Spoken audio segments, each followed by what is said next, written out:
Estos días estuve limpiando armarios y me encontré con mi carpeta del instituto, una de las muchas que tuve. Acolchada, preparada para sentarme en las escaleras, customizada con sus fotos de Tom Cruise, con su James Dean, con su Morten Harket de Aja, con recortes, revistas, nombres, notas.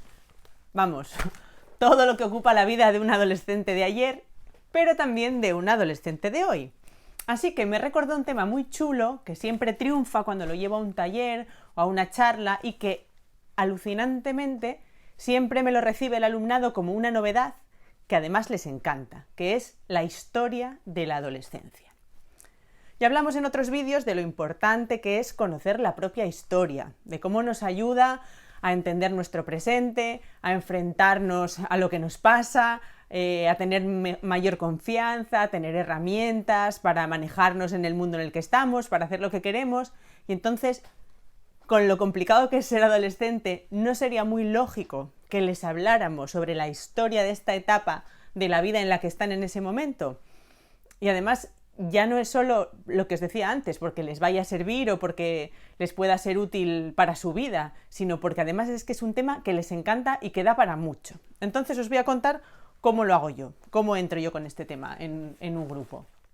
Normalmente empiezo más o menos así, que es, bueno, ya sabéis que la adolescencia es un invento de hace 2 días, ¿verdad? Que antes no existía, no había adolescencia. Y claro, imaginaros las caras que me pone todo el mundo es de, ¿pero qué dices, profe? ¿Por qué? Porque ¿qué es lo que están pensando? Están pensando, pero vamos a ver, ¿qué es que entre los 12 o 13 y los 18 años la gente desaparecía o esto cómo va? Con lo cual, ¿qué es lo que conseguimos aquí que es muy interesante? Primero, romperles el esquema de la historia como tiene que ser, de lo normal, que dejen de dar muchas cosas ya por sentadas, que eso lo queremos hacer siempre además. Y luego, otra cosa que también comenté en otro vídeo, que es que generamos ese momento maravilloso para la educación, que es el de la curiosidad, preguntas. Entonces, ¿qué es lo que me piden luego? ¿No? Es, a ver, explícate eso que nos estás contando. Y yo no me complico la vida más de la cuenta y lo que les cuento es la historia de la adolescencia contemporánea, que es la que empieza con el final de la Segunda Guerra Mundial y que nace en los Estados Unidos. ¿Y por qué les cuento esa? Pues porque esa es la que ha definido nuestra adolescencia por obra y gracia del capitalismo y los medios de comunicación. Simplificando a tope, la cosa es que después de la Segunda Guerra Mundial, los Estados Unidos están en una etapa de gran prosperidad económica, porque la guerra no la habían librado en casa, con lo cual tenían el país intacto, y hay una generación de jóvenes de la clase media de los 50 que precisamente por esa prosperidad puede permitirse no empezar a trabajar inmediatamente. Eso hace que aparezca un grupo de personas que ni son niños y niñas ni son personas adultas y que tienen 2 cosas muy importantes para el mercado. Dinero para sus gastos, tienen un poquito de pocket money que se llama, la paga o a través de estos pequeños trabajos para adolescentes, y tienen también, y esto también es muy importante, tiempo libre, con lo cual se convierten en un grupo, en un nicho de mercado interesantísimo para el que se preparan productos específicos que se venden a través de campañas de publicidad, pues donde aparecen representados y representadas las adolescentes, los adolescentes, el tipo de vida que tienen que llevar, sus gustos, cómo se tienen que comportar, etc. Y también a través de la cultura popular. La cultura popular es una maquinaria brutal de creación de adolescencia y ya podemos hacer un recorrido histórico que va desde Rebelde sin causa, que es una de las que se cita así como las primeras, ¿no?, hasta Gris, o podemos irnos en Mi adolescencia, Sensación de vivir, o incluso Crepúsculo hoy en día, que no es tan antigua como podemos pensar, ¿no? Entonces, fijaos qué filón tenemos aquí ya. Hemos podido hablar de historia, de geografía, de marketing, de economía, de publicidad, de cultura popular. Es un filón para un montón de cosas este tema, y es muy importante porque es un filón también para hacer coeducación.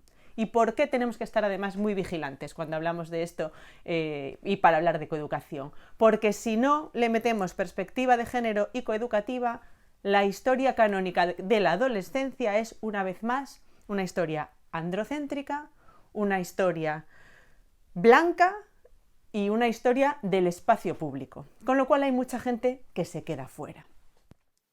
Fijaos, por ejemplo, esta foto nos muestra una imagen icónica de la adolescencia de los 50. Un grupo de adolescentes en un descapotable, en el aparcamiento de un diner, lo hemos visto 1000 veces en la cultura popular. ¿Cómo podemos ampliar la perspectiva que nos ofrece esta imagen, que nos resulta tan familiar? Pues con esta otra, por ejemplo. También es un grupo de adolescentes de los años 50, pero en este caso son chicos y chicas negros. Esto nos sirve, por un lado, para meter información distinta en ese imaginario de adolescencia que tenemos en la cabeza y, por otro, para resaltar la blanquitud de ese imaginario, porque lo que nos va a llamar la atención de esta fotografía que estamos viendo es única y exclusivamente que estamos viendo a personas negras. También os comentaba que la historia de la adolescencia es la historia de lo público, y aquí tenemos una imagen de cómo podemos hablar de la importancia que tiene el espacio privado para la historia de las adolescentes, porque las habitaciones son ese lugar seguro en el que las chicas pasaron y pasan mucho tiempo, y en ellas entró la cultura popular también a través de la música, que es lo que estamos viendo aquí, o de las revistas, como vemos en las fotografías que hay en la pared. Es una imagen muy poderosa porque hace muy bien genealogía, nos conecta a través del tiempo, porque es una imagen que se repite. Por ejemplo, tenéis aquí otra que es de la década siguiente. En este caso, en lugar de Elvis, tenemos a los Beatles. Yo recuerdo mi propia habitación de adolescente que también estaba empapelada de arriba a abajo de fotos y de pósters, igual que la carpeta que os enseñé antes. Así que las adolescentes contemporáneas también pueden entender esa conexión y también nos va a ayudar a generar y a cambiar un poquito esa historia canónica. Estas fotos que yo os propongo son simplemente ejemplos que yo utilizo, pero si entráis en internet vais a encontrar muchísimas más opciones. Y ese es precisamente el último paso que os sugiero que podéis utilizar con vuestro alumnado, que es que vayan a internet y que busquen. ¿Que busquen qué? Pues que busquen esas imágenes de adolescencias que no son las que estamos siempre viendo en cultura popular, publicidad, etcétera. Que busquen alternativas. Y os propongo una primera opción de búsqueda que es un poco complicada, pero puede ser un arranque, que es estas últimas fotos que hemos visto de chicas en sus habitaciones con las fotos de sus ídolos, los Beatles o de Elvis, eran chicas blancas en ambos casos. A ver si encuentran equivalentes con chicas que no sean chicas blancas. A ver si aparecen esas fotos, a ver si dan con ellas en internet, de estas décadas o de otras, a ver qué otras imágenes tenemos de lo que es esa habitación propia y quiénes están en ella. Con esto os dejo en el vídeo de esta semana, espero que os haya gustado como siempre, que lo compartáis con quien queráis si os parece que a alguien le puede interesar, y si queréis suscribiros a la lista ya sabéis que os dejo en la descripción del vídeo el enlace para que lo podáis hacer.